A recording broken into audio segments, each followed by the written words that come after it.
ऊपर लिखा है ऑल इंडिया कांग्रेस कमेटी, और परमानेंट इनवाइटीज पे मैं आपसे विनती करता हूं कि छठे नंबर पे जो नाम है वो मैं आपके समक्ष रखूंगा।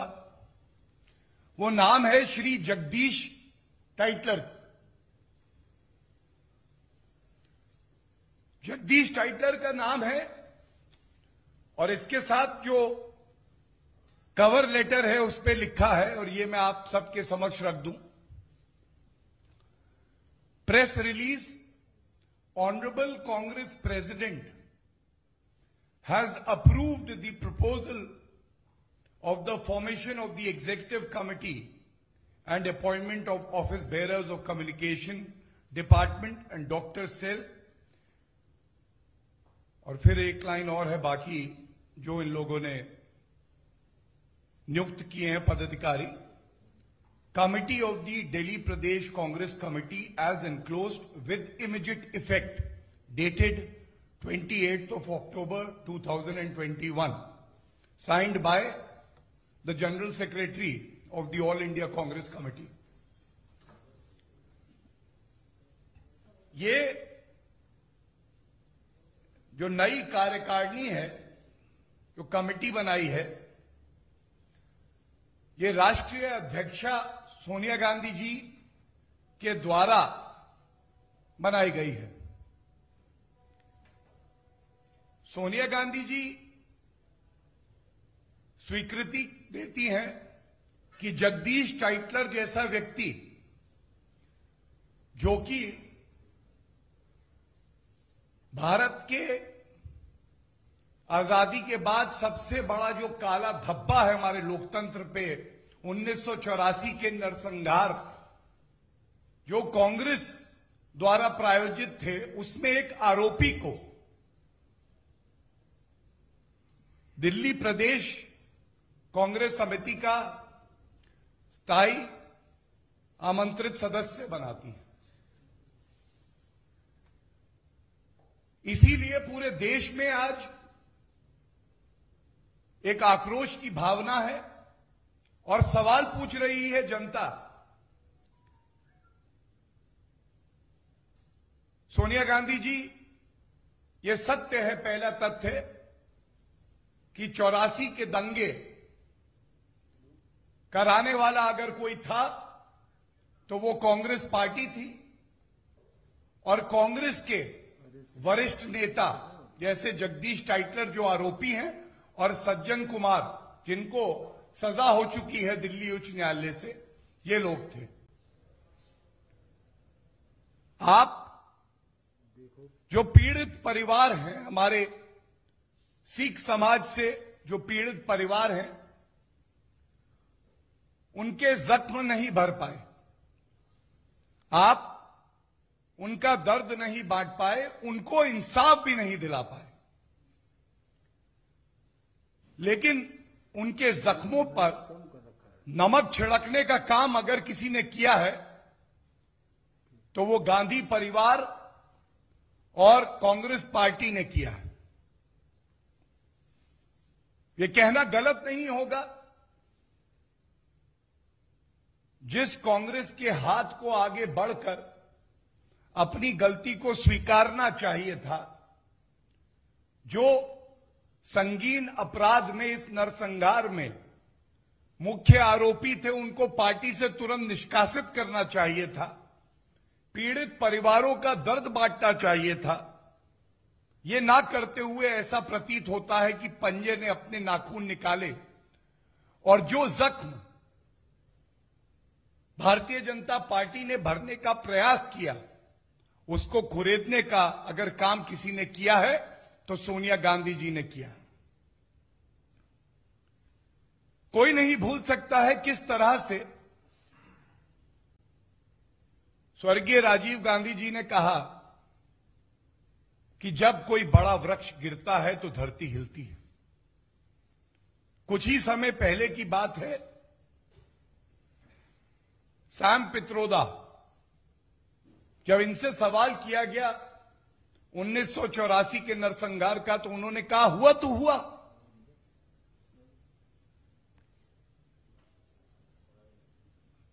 ये बात बड़े भारी मन से आज आपके समक्ष रख रहा हूं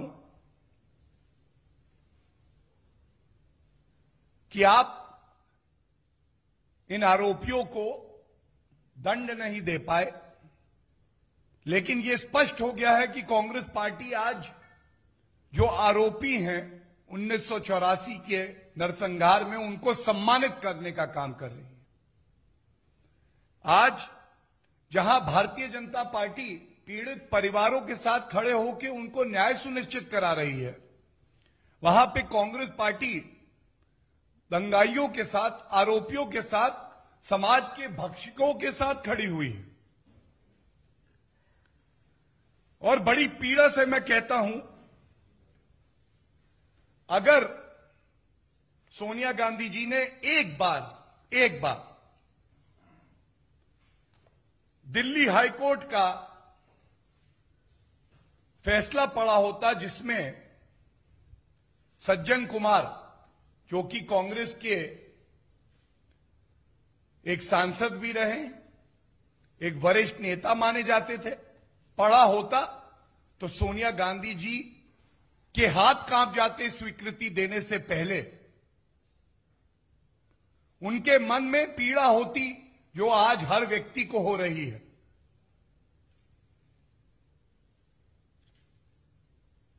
यह किस तरह की राजनीति है? हमने देखा कि राजनीतिक गिद्ध जो कि गांधी परिवार से हैं, एक दुखद घटना हुई लखीमपुर में, सरकार ने तुरंत कार्रवाई करी, आरोपियों की गिरफ्तारी हुई, राजनीतिक गिद्ध वहां पहुंच गए थे। अपनी राजनीतिक रोटियां सेकने में कभी कोई कमी गांधी परिवार ने नहीं करी, लेकिन आज राहुल गांधी जी और प्रियंका वाड्रा गांधी जी से यह सवाल पूरा देश पूछ रहा है। पंजाब के मुख्यमंत्री चन्नी जी से भी यह सवाल पूछा जा रहा है कि क्या जगदीश टाइटलर को यह बड़ा सम्मान देना, राजनीति की मुख्य धारा से जोड़े रखना, सोनिया गांधी जी द्वारा संरक्षण देना क्या उचित है? अभी तमाम मुकदमे भारतीय जनता पार्टी की सरकार के प्रयास से पुनः खोले गए और चल रहे हैं।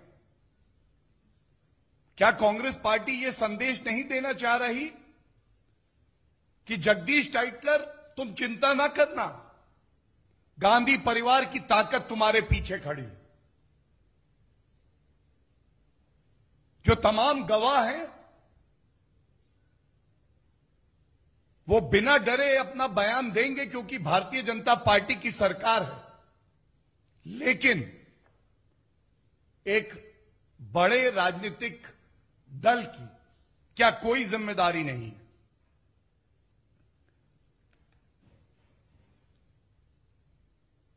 और यह सवाल बार बार कांग्रेस से पूछा जाना चाहिए और हम पूछते रहेंगे। जिनको जेल की सलाखों के पीछे करने की जिम्मेदारी आपकी थी, क्यों 3 दशक लग गए कि उनको जेल की सलाखों के पीछे आप नहीं डाल पाए? और सज्जन कुमार को सजा हुई तो वो भारतीय जनता पार्टी की सरकार के प्रयासों से हुई। क्यों उनको मंच देके सम्मानित किया जाता है? इससे पहले भी हुआ है कि राहुल गांधी एक उपवास का ढोंग करने जाते हैं तो वहां पे 1984 के दंगों के आरोपी दिखाई देते हैं।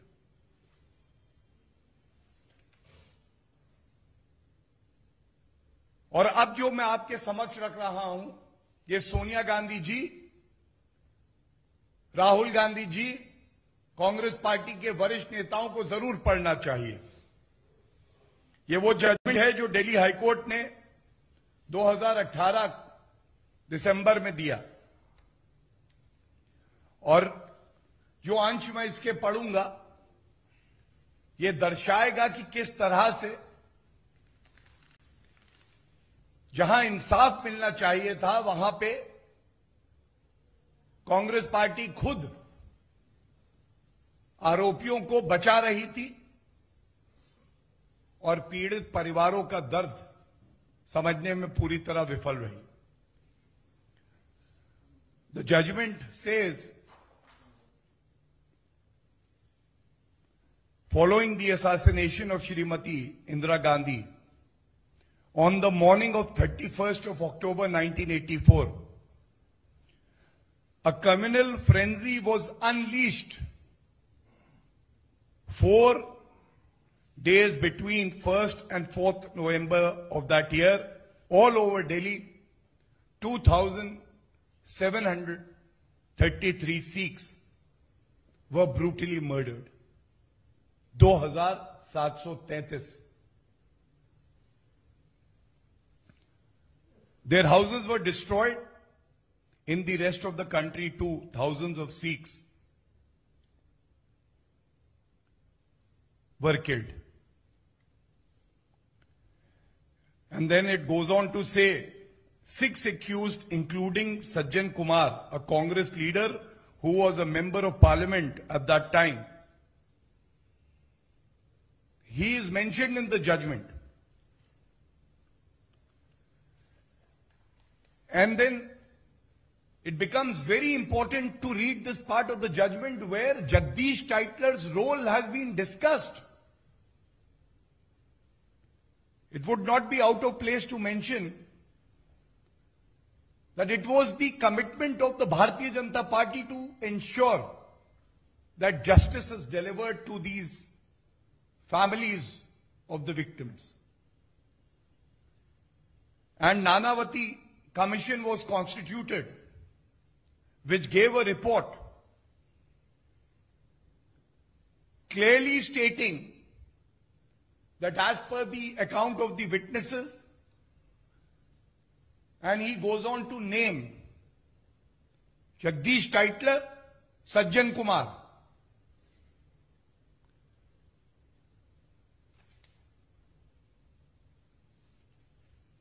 Now this para is 48.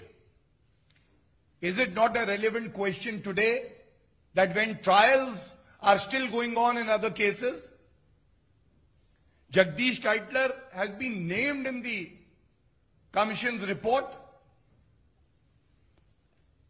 And the ideology of the Congress today is that protect the perpetrators of crime.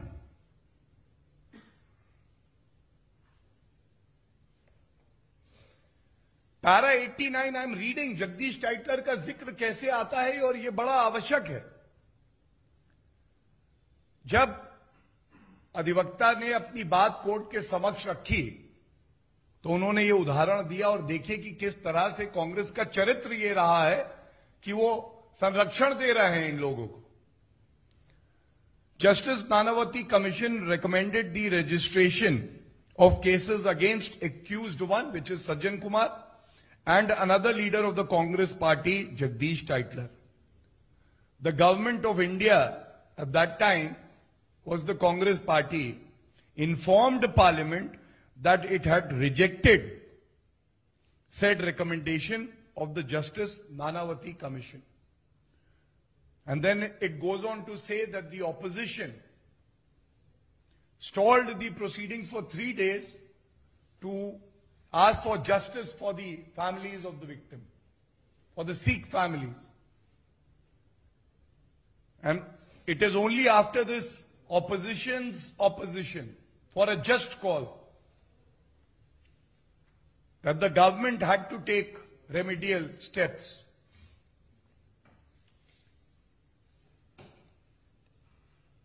इसी में एक बात और बड़ी अहम आती है जो कंक्लूजन में है, और मैं पढ़ूंगा नहीं, बस आपके समक्ष रख दूंगा कि उसके मुख्य बिंदु क्या है। एफआईआर रजिस्टर नहीं हो रही थी, लॉ एंड ऑर्डर पूरी तरह से ध्वस्त हो गया था, free for all term use किया है। कोई भी आए, सिख समाज के व्यक्ति को मारे, उसको राजनीतिक संरक्षण मिलेगा और उसके बाद उनकी दुकानें लूटी जाएंगी,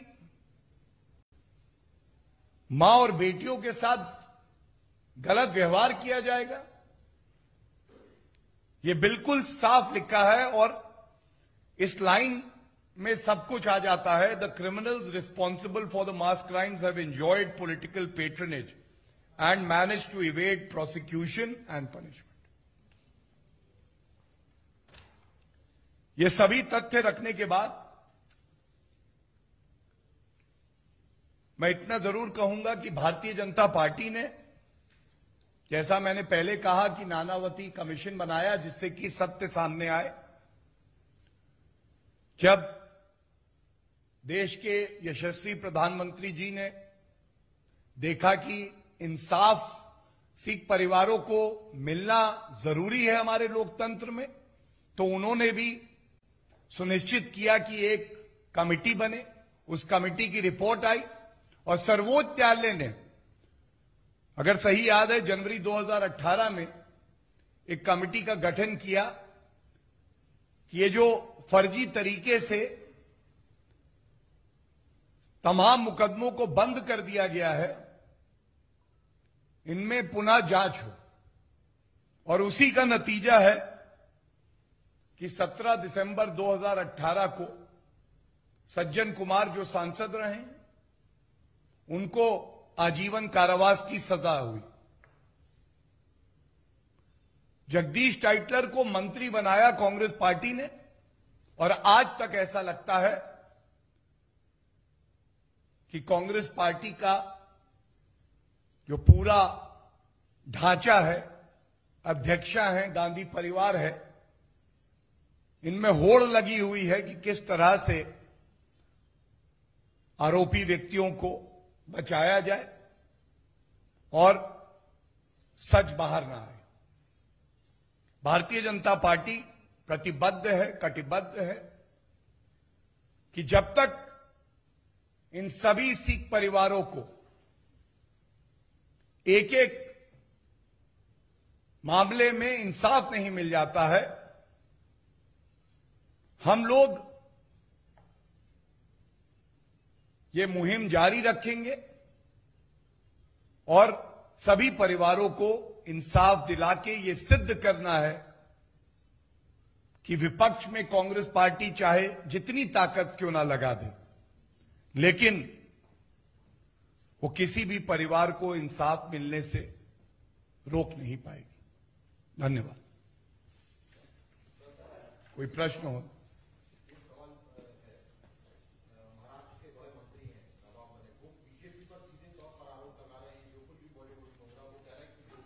पहले एक रिक्वेस्ट कर लूं, आज के इस प्रेस कॉन्फ्रेंस पे अगर कोई सवाल हो तो मैं चाहूंगा कि पहले उसका उत्तर दे दूं, फिर कोई और सवाल होगा तो जरूर उसकी बात की जाएगी।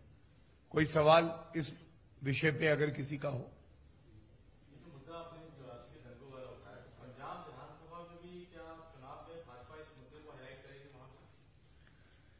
देखिए, ऐसा है कि इसको अगर आप चुनावी मुद्दा मान के उठाएंगे तो ये कहीं ना कहीं नाइंसाफी होगी उन परिवारों के साथ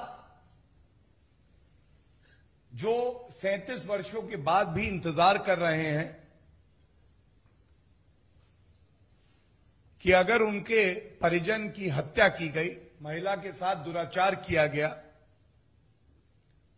और उन लोगों की आस्था कानून और लोकतंत्र में है तो उनको इंसाफ मिलेगा। भारतीय जनता पार्टी इस मुद्दे को एक बहुत अहम मुद्दा मानती है और जो राहुल गांधी कहते हैं ना कि भारत में लोकतंत्र नहीं है, उनसे यह सवाल जरूर जाके पूछिएगा कि लोकतंत्र को खत्म करने का प्रयास इमरजेंसी से लेके ये जो जगदीश टाइटलर की नियुक्ति की गई है, ये तो कांग्रेस पार्टी करती है, लेकिन हमारा लोकतंत्र इतना मजबूत है कि ये सुनिश्चित करेगा कि हर पीड़ित परिवार को इंसाफ मिले। और हां, पंजाब के मुख्यमंत्री चन्नी जी से यह सवाल जरूर पूछेगा कि क्या वो इस अपॉइंटमेंट से सहमत हैं। प्रियंका वाड्रा गांधी सिंगू बॉर्डर पर जब एक दलित सिख की हत्या कर दी जाती है तो चुप्पी साध लेती है। तो ये सारे सवाल आज बड़े महत्वपूर्ण हैं और हमारा कर्तव्य है कि हम इन सवालों को उठाएं, और यही हमारा प्रयास है कि इस पे भारत का सजग मीडिया मजबूती से प्रश्न पूछेगा और उत्तर लेगा कि आपको उन पीड़ित परिवारों की सिसकियां, उन बहनों और माताओं के आंसू क्यों नहीं दिखाई देते। Any other question?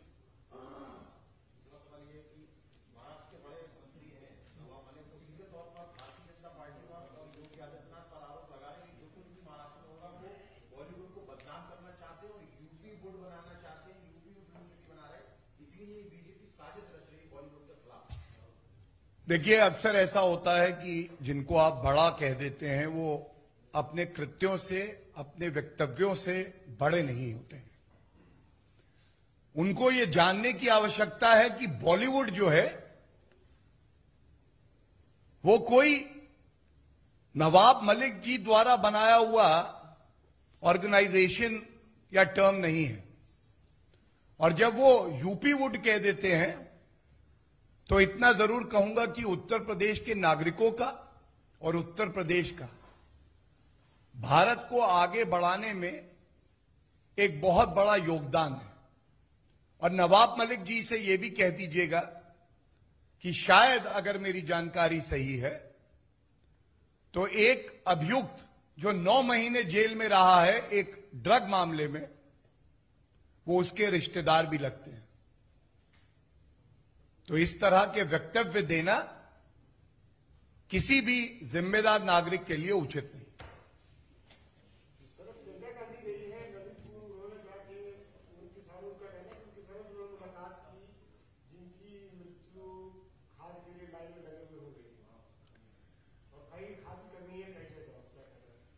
देखिए, मैंने इस बात को पहले ही उजागर करके उठाया भी है। ये सिलेक्टिव पॉलिटिक्स क्यों? ऐसा क्यों है कि उत्तर प्रदेश में तो राजनीतिक रोटियां सेकने के लिए आप जाती हैं, लेकिन अभी मैंने आपको एक उदाहरण दिया एक दलित सिख का, वहां पे तो ऐसा नहीं दिखा कि कोई भी गांधी परिवार का सदस्य, जाना तो दूर की बात है, संवेदनाएं भी व्यक्त कर देता। राजस्थान में दलितों का उत्पीड़न हो रहा है। इस मामले को हम लोग पुरजोर तरीके से उठाते रहे हैं। क्या कोई भी कांग्रेस पार्टी का वरिष्ठ नेता उस पर बयान दे पाया? और जहां तक किसानों की बात है, श्री नरेंद्र मोदी जी ने हमेशा ये कहा है कि भारत का किसान पार्टी की सरकार ने किया है। वो पिछले कांग्रेस 55 साल सत्ता में रही, उस 55 साल के समय अवधि में भी नहीं कर पाई। ठीक है, हमने कांग्रेस पार्टी का सपोर्ट किया था पहले भी और अभी भी करेंगे, क्योंकि कांग्रेस नेशनल पार्टी। ठीक, मैं इतना ही कहना चाहूंगा। आप सब आए, आपने हमारी बात सुनी, बहुत बहुत आभारी हूं और उम्मीद करता हूं कि जो मुद्दा हमने उठाया है उसको आप पुरजोर तरीके से उठाएंगे, ये प्रश्न पूछेंगे। धन्यवाद।